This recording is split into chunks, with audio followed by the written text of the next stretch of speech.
Hello everyone. शासकीय अध्यापक महाविद्यालय अकोलातर्फे मी सपना शिरसाट तुम्हा सर्वांचे आमच्या यूट्यूब चॅनलवरती स्वागत करते.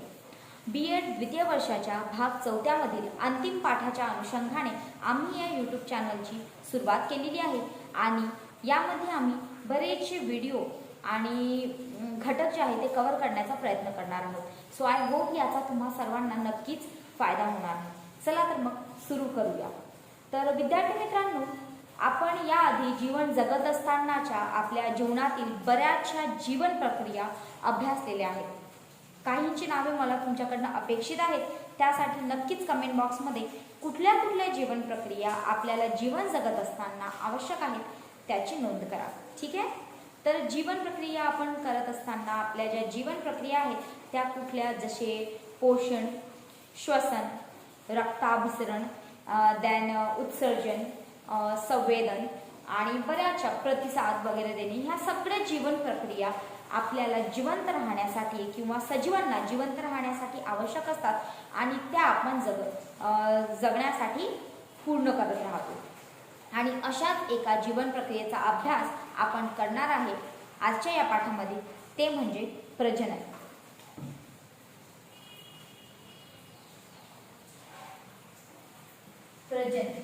प्रजनन आता विद्यार्थी मित्रांनो, प्रजननामध्ये तुम्ही चौथ्या वर्गापासून शिकत आलेले आहात की प्रजनन 2 प्रकारचे असू शकते. जेव्हा आपण किंवा आपण असं सुद्धा म्हणू शकतो की प्राणी जे आहेत ते 2 गटामध्ये विभाजित केलेले आहेत. असे प्राणी जे एग लाय करतात, म्हणजे अंड्यांद्वारे प्रजनन करतात, आणि असे प्राणी जे डायरेक्ट न्यू बेबीजला बॉर्न करतात, म्हणजे त्यांची एग्सची जी डेव्हलपमेंट आहे ती त्यांच्या आईच्या गर्भाशयामध्येच होते. पण आजचा जो आपला भाग आहे त्यामध्ये आपण नेमके प्रजननाचे कुठले प्रकार आहेत ते बघणार आहोत. ठीक आहे. तर प्रजननाचे विद्यार्थी मित्रांनो 2 प्रकार आहेत. एक म्हणजे लैंगिक प्रजनन म्हणजे सेक्शुअल रिप्रोडक्शन, आणि दुसरा जो महत्त्वाचा घटक आहे तो म्हणजे अलैंगिक प्रजनन. आणि विद्यार्थी मित्रांनो, आज आपण अलैंगिक प्रजननाबद्दलच अभ्यासणार आहोत. अलैंगिक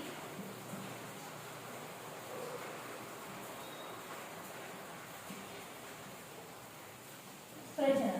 तर सर्वप्रथम विद्यार्थी मित्रांनो मला सांगा, प्रजनन आपल्या म्हणजे आपल्या जीवनामध्ये का बरं महत्त्वाचे आहे? जसे आपण रक्ताभिसरण आपल्याला जगण्यासाठी मदत करते, त्यानंतर श्वसन आपल्याला जगण्यासाठी मदत करते, त्यानंतर what we can say digestion system आपल्याला जगण्यासाठी मदत करते. पण प्रजननाचा आपल्या जगण्याशी कुठला संबंध आहे का? नाही. प्रजनन ही एक अशी प्रक्रिया आहे ज्यामध्ये ती आपल्याला जगण्यासाठी मदत करत नाही, तर ती आपल्यासारखा आपल्या प्रजातीचा नवीन जीव निर्माण करण्यासाठी मदत करते. तर प्रजननाची व्याख्या समजून घेणे अत्यंत महत्त्वाचे आहे. प्रजननाची व्याख्या आपण अशा प्रकारे करू शकतो की एका जीवापासून त्याच प्रजातीचा नवीन सजीव तयार होणे, या प्रक्रियेला आपण प्रजनन असे संबोधू शकतो. तर इथे आपण प्रजननाची व्याख्या लिहू. आय होप तुम्ही सुद्धा नोट्स तयार करत आहात आणि जेही काही मी लिहून देणार आहे त्याचा नक्कीच तुम्हाला फायदा होईल. सो स्वतःची नोट्स तयार करायला सुरुवात करा. साईड बाय साईड आपण याची व्याख्या सुद्धा तुम्ही माझ्या बाजून म्हणली तर चालेल. तर आपण लिहू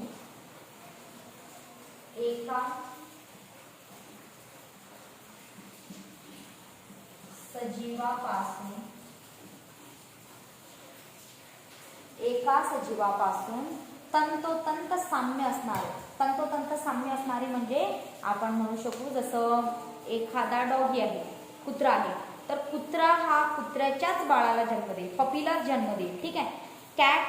कॅटलाच जन्म देईल.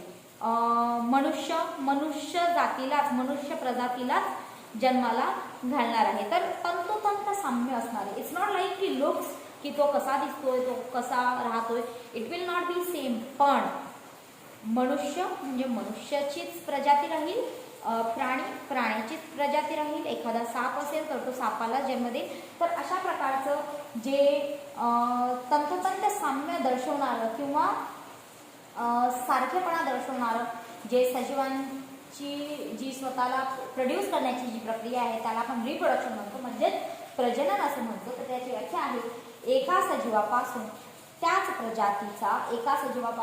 प्रजातीचा नवीन जीव तयार होण्याच्या प्रक्रियेला, एका सजीवापासून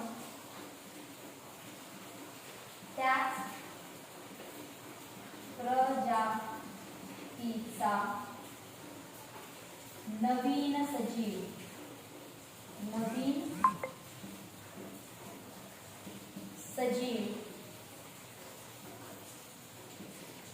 तयार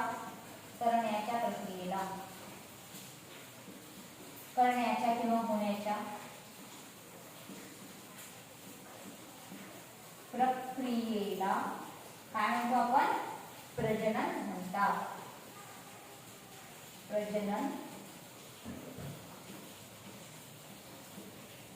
म्हणतात. तर आता प्रजनन मी आधीच तुम्हाला सांगितलं आहे सुरुवातीलाच, तर की प्रजनन जे आहे ते दोन प्रकारचे असू शकते, लैंगिक प्रजनन आणि अलैंगिक प्रजनन. तर तुम्हाला तुमच्या पुस्तकामध्ये एक आकृती दिलेली आहे, त्या आकृतीमध्ये तुम्हाला दिसेल की कोंबडी अंड्याद्वारे प्रजनन करते. त्यानंतर काही सेल्स असतात, एक पेशी सजीव असतात, तर एक पेशी जे सजीव असतात ते सुद्धा रिप्रोड्यूस करतात. एक पेशी म्हणजे जसं आपल्याला बोलण्यासाठी तोंड आहे, डायजेस्टिव्ह सिस्टीमसाठी वेगळे ऑर्गन आहेत, रिप्रोडक्शन सिस्टीमसाठी वेगवेगळे ऑर्गन आहेत. पण एक पेशी सजीवांमध्ये असं नसतं, त्यांची एकच पेशी जी आहे ती पूर्ण कार्य जे करत असते हे आपल्याला माहिती आहे. तर ते तुम्हाला दाखवण्यात आलेलं आहे की कशा प्रकारे सेम प्रजातीची सारख्याच प्रजातीची ते नवीन जी आहे सजीव निर्माण करतात, त्याला आपण प्रजनन असं म्हणतो. सो आय होप की तुम्हाला या वाक्याचा अर्थ समजला असेल आणि कन्सेप्ट तुमच्या माइंडमध्ये क्लिअर झाला असेल. कुठलाही डाऊट असल्यास नक्कीच कमेंट सेक्शनमध्ये विचारा, आम्ही डाऊट क्लिअर करण्याचा जो आहे प्रयत्न करणारच आहोत. तर यानंतर आपण बघणार आहोत लैंगिक प्रजनन, जो आपला आजचा महत्त्वाचा मुद्दा आहे. तर लैंगिक प्रजनन म्हणजे काय? तर युग्मन निर्मिती विना, म्हणजेच कुठल्याही सेल्सच्या कॉम्बिनेशन विना एखाद्या प्रजातीतील एका सजीवाने अवलंबिलेला नवजात जीव निर्मितीची प्रक्रिया म्हणजे अलैंगिक प्रजनन होय. तर अलैंगिक प्रजननाची व्याख्या आपण लिहू शकतो की युग्मक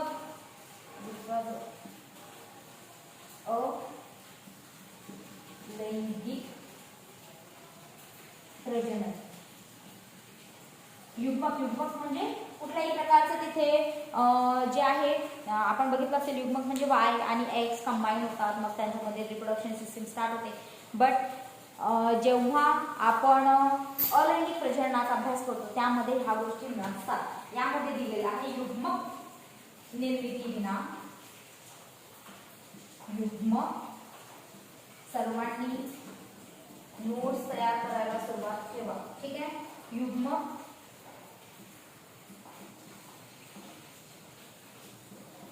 निर्मिती विना एखाद्या प्रजातीतील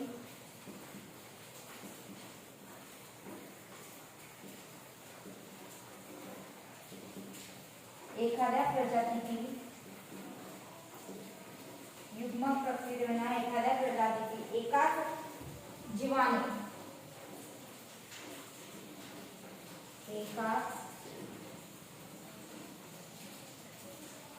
जीवाने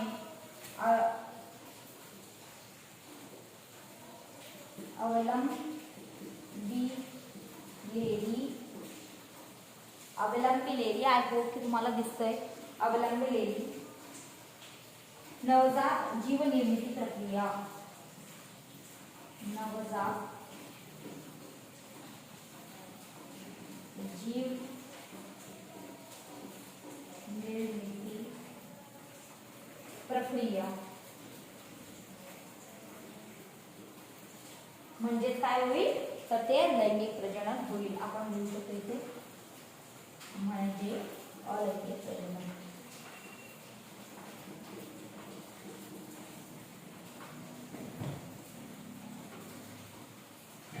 आपल्याला प्रजनन माहितीच आहे. रिप्रोडक्शन म्हणजे काय? वेन मेल गमीट आणि female gamete fuse together. Male gamete आणि फिमेल गमीटचं म्हणजे मेल युग्मक आणि फिमेल युग्मकचं काय होतंय? कॉम्बिनेशन होऊन मग त्याच्यामध्ये जेव्हा नवीन नवजात शिशु येईल त्याला आपण लैंगिक रिप्रोडक्शन म्हणू, म्हणजे लैंगिक प्रजनन म्हणू. पण अलैंगिक मध्ये काय होतं की युग्मकची निर्मिती होतच नाही, त्याच्यामध्ये मेल आणि फिमेल हा कन्सेप्टच नसतो. डायरेक्टली नवीन म्हणजे युग्मक फॉर्मेशन विनाच डायरेक्ट नवीन पिढीला जो आहे जन्म दिला जातो. तर यामध्ये सुद्धा विद्यार्थी मित्रांनो बरेचसे प्रकार आहेत, ते सुद्धा आपण बघूया. आय होप की तुम्ही ह्या व्याख्या लिहून घेतल्या असतील. यानंतर मोस्टली तुम्हाला बुकमध्ये दिलेलं आहे की मोस्टली जे रिप्रोडक्शन आहे, जे अलैंगिक रिप्रोडक्शन आहे, हे एकपेशीय सजीवांमध्ये आढळून आलेलं आहे. तर आपण आता बघू की एकपेशीय सजीवांमध्ये कशा प्रकारे हे रिप्रोडक्शन आपल्याला बघण्यास मिळते.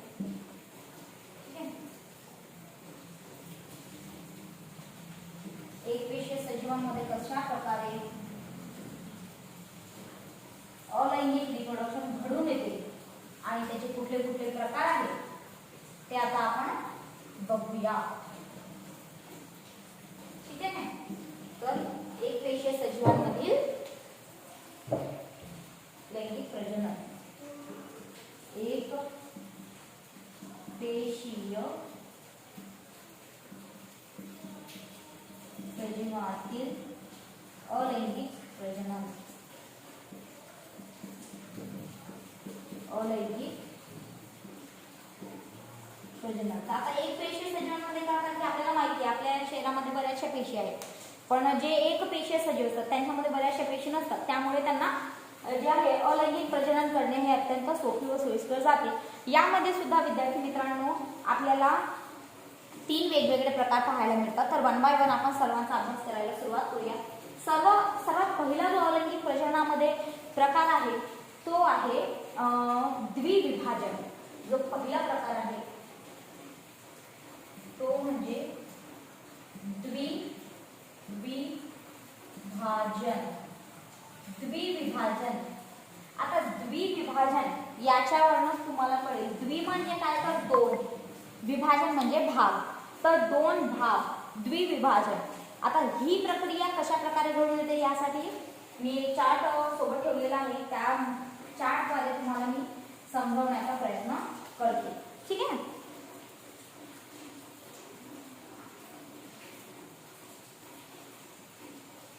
ओके, दिसतोय सर्वांना क्लिअरली? या आहे.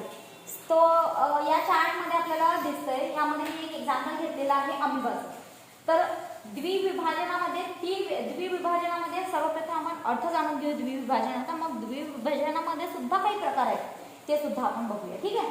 तर द्विविभाजन म्हणजे तुम्हाला बघताय हा एक अमिबाची एक सेल आहे. तर अमिबाची एक सेल कशा प्रकारे स्वतःचं हे जे न्यूक्लियर आहे ते कशा प्रकारे दोन भागांमध्ये विभाजन करतोय आणि हळूहळू मग ते स्वतःला कसे दोन वेगळ्या शेल मध्ये कन्वर्जन करतोय, स्वतःला दोन वेगळ्या शेलमध्ये काय करून घेते ते विभाजन करून घेतोय. तर म्हणजे पॅरेंट सेल काय करतोय स्वतःची बॉडी यूज करून, म्हणजे जे जनुकीय बॉडी आहे ती काय होऊन जाईल याच्यामध्ये डिसॅपियर होऊन जाईल आणि आपल्याला दोन नवजात अमिबा मिळतील. या प्रक्रियेला आपण द्विविभाजन असे म्हणतो. ठीक आहे. आणि द्विविभाजनामध्ये वेगवेगळे जे प्रकार आहेत ते सुद्धा आपण बघूया. तर सर्वप्रथम पहिला जो प्रकार आहे तो आहे साधे विभाजन. तर हा अमिबाचा जो प्रकार आहे द्विविभाजनामधला जो महत्त्वाचा पहिला प्रकार आहे तो आहे साधे द्विविभाजन. साधे द्विविभाजन. आता साधे द्विविभाजन म्हणजे काय, तर जे मोस्टली अमिबामध्ये आढळतं. कारण की अमिबा कसा आहे स्पिडोपोडियल आहे. स्पिडोपोडियल आहे म्हणजे त्याच्यामध्ये फॉल्स सीड असतात आणि त्याला विशिष्ट असा आकार नसतो.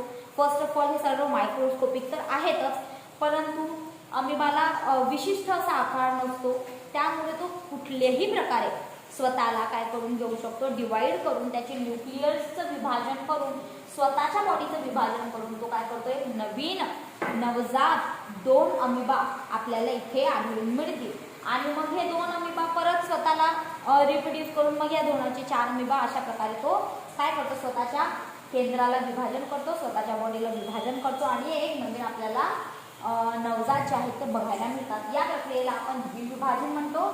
त्यानंतर जे येतं ते आहे उभे द्विविभाजन. उभे दुसरा जो प्रकार आहे तो आहे उभे द्विविभाजन. आता उभे द्विविभाजन यामध्ये याच्या नावामध्येच आहे. आता साधे म्हणजे नॉर्मली कुठल्याही साईडला तो स्वतःचा न्यूक्लियर डिवाइड करेल. आता उभे उभे म्हणजे काय तर उभ्या पोझिशन मध्ये उभ्या बॉडी पोस्चर मध्ये स्वतःच्या बॉडीचं द्विविभाजन करून घेईल. आणि यामध्ये एक्झाम्पल आहे युग्लिनचं एक्झाम्पल दिलेलं आहे.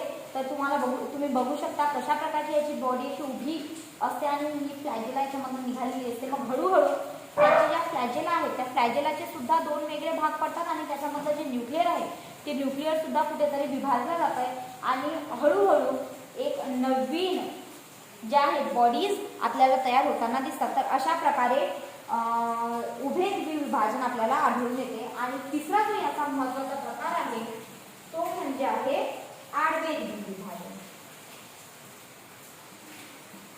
आडवे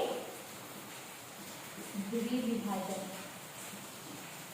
आता आडवे द्विविभाजन सुद्धा आडव्या द्विविभाजनाचा सुद्धा माझ्याकडे चार्ट आहे तो मी तुम्हाला दाखवते. आडवे द्विविभाजन जे आहे तर ऑब्विसली आता हे जसं झालं उभे द्विविभाजन साधे द्विविभाजन. आडवे काय होईल बॉडीला आडव्या प्रकारे ते म्हणजे आडव्या दिशेने बॉडीला हे करून घेते डिवाइड करून घेते. तर हे आडवे द्विविभाजन. ठीक आहे. तर ह्याचं जर एक्झाम्पल घ्यायचं झालं तर ते आहे पॅरामेशियन.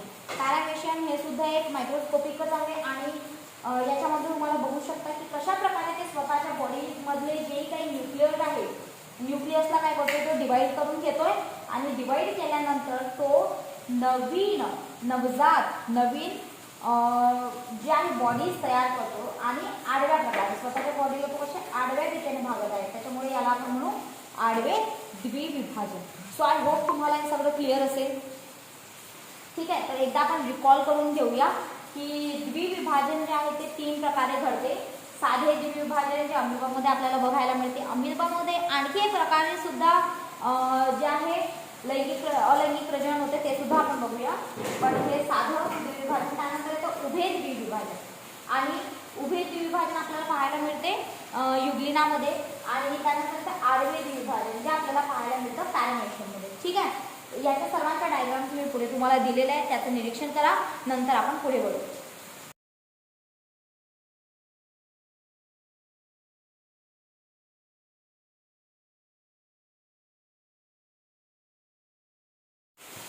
तर आता आपण अलैंगिक प्रजननाचा दुसरा महत्त्वाचा घटक बघूया. तो म्हणजे बहुविभाजन म्हणजे काय होईल मल्टिपल फ्युजन. बहुविभाजन दॅट मीन्स मल्टिपल फ्युजन. तर आता मल्टिपल फ्युजन म्हणजे यामधनं तुम्हाला कळत असेल की जी सेल आहे ॲनिमल सेल आहे ते काय होत असेल त्याचे मल्टिपल भागांमध्ये डिव्हिजन होत असेल त्यालाच आपण जे आहे बहुविभाजन असे म्हणू शकतो. तर यामध्ये विद्यार्थी मित्र हो अमिबा ज्या मी तुम्हाला आधीच सांगितले की अमिबामध्ये आपल्याला 2 प्रकारे अलैंगिक प्रजनन हे आढळून येते. तर पहिले प्रकारचं तर झालं द्विविभाजन म्हणजे त्याच्या स्वतःच्या बॉडीचे तो 2 तुकडे करतो. ठीक आहे. 2 भागांमध्ये डिवाइड करून नवजात अमिबास तयार करतो. पण यामध्ये काय होतं यामध्ये अमिबाचे बहुविभाजन होते. जसे अमिबा झाला त्यानंतर मग तत्सम झालं. तर हे काय असतात यांना काही प्रतिकूल वातावरण जेव्हा नाही मिळालं म्हणजे त्यांच्या बॉडीला हवं असणारं वातावरण जर त्यांना नाही मिळालं तर तेव्हाच ती द्विविभाजन पद्धतीने काय करतात प्रजनन करतात. तर आता आपण आकृतीद्वारे आणखी चांगल्या प्रकारे समजून घेण्याचा प्रयत्न करूया. Just a second. आपण आकृतीद्वारे द्विविभाजन कसं घडते हे समजून घेण्याचा प्रयत्न करणार आहोत आणि नंतर पुढे बोलूया. ठीक आहे. तर याच्यामध्ये ही आकृती तुम्हाला तुमच्या पुस्तकामध्ये सुद्धा दिलेली आहे. तर यामध्ये आपण बघू शकतो एक सिंगल सेल अमिबा जो आहे तो काय करतो प्रतिकूल परिस्थिती जेव्हा त्याला नाही मिळाली किंवा कुठलाही एक पेशीय सजीव जेव्हा त्याला प्रतिकूल वातावरण नाही मिळाले त्याच्या बॉडीला जे अनुकूल असेल ते नाही मिळाले तर अशा वेळेस तो काय करतो तो छद्मपात करत नाही, छद्मपातचं जे कवच आहे ते तयार करत नाही आणि काय करतो तो स्वतःची हालचाल सुद्धा थांबवतो आणि ते थांबवल्यानंतर तो स्वतःला गोलाकार कृतीमध्ये तुम्ही बघू शकता तो स्वतःला काय करतो गोलाकार कृतीमध्ये तो स्वतःच्या बॉडीला कन्वर्ट करून घेतो. एवढेच नाही नव्हे तर तो पेशीपटलाभोवती असे कडक व सुरक्षित वातावरण सुद्धा तयार करतो, जे तुम्हाला याच्यामध्ये दिसत असेल. कडक व सुरक्षित असे वातावरण सुद्धा तो तयार करतो व नंतर त्याचं जे न्यूक्लियर आहे त्याचं मध्यभागी जे केंद्रक आहे त्याचे तो त्याचे तो काय करतो वेगवेगळे असं मल्टिप्लिकेशन त्याच्या बॉडीमध्येच घडून आणतो. ठीक आहे. सर्वप्रथम हे जे न्यूक्लियर असते सेंटरला ह्याच्यात आपल्याला जे आहे मल्टिपल फ्युजन दिसून येते.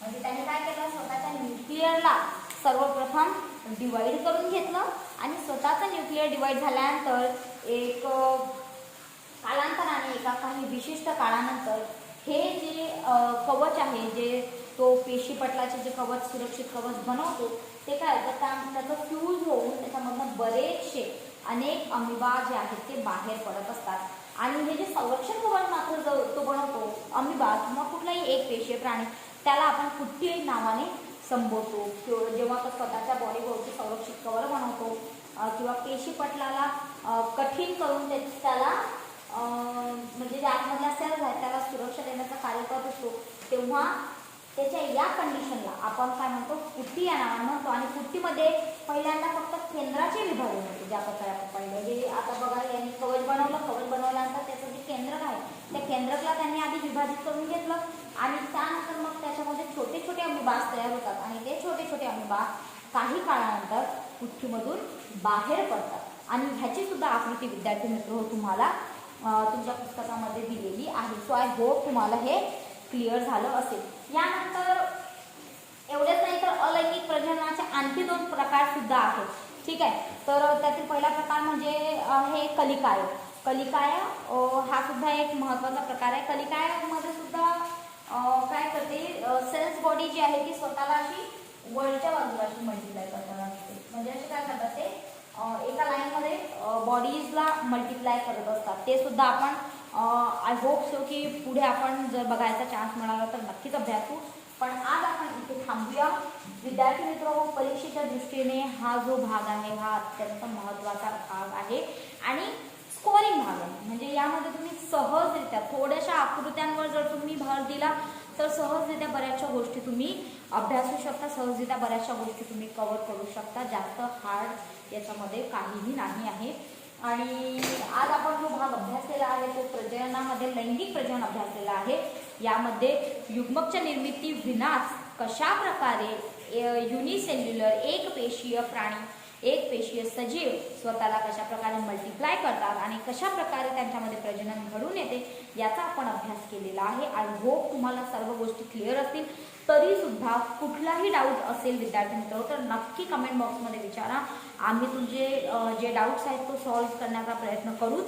आणि होमवर्क म्हणून जर तुम्हाला मला द्यायचं आहे तर तुम्ही काय करा तुमच्या पुस्तकामध्ये तुम्हाला लैंगिक प्रजननाच्या ज्याही काही डायग्राम्स दिले असतील त्या सर्व डायग्राम एका छानशा चार्टवर तुम्ही लिहून काढा आणि तो कुठेतरी तुमच्या नजरेसमोर पेस्ट करा. म्हणजे येता जाताना जेव्हा केव्हा तुम्ही त्या चार्टकडे बघा तर त्या आकृत्यांद्वारेच तुम्हाला हा जो स्कोरिंग टॉपिक आहे इम्पॉर्टंट टॉपिक आहे तो कव्हर होऊन जाईल. सो आय होप तुम्हाला सर्व कळलं असेल आणि जस्ट पुन्हा परत भेटूया. Thank you so much. Stay home, stay safe. Video आवडला असेल तर लाईक शेअर अँड कमेंट मात्र नक्की करा. Thank you so much.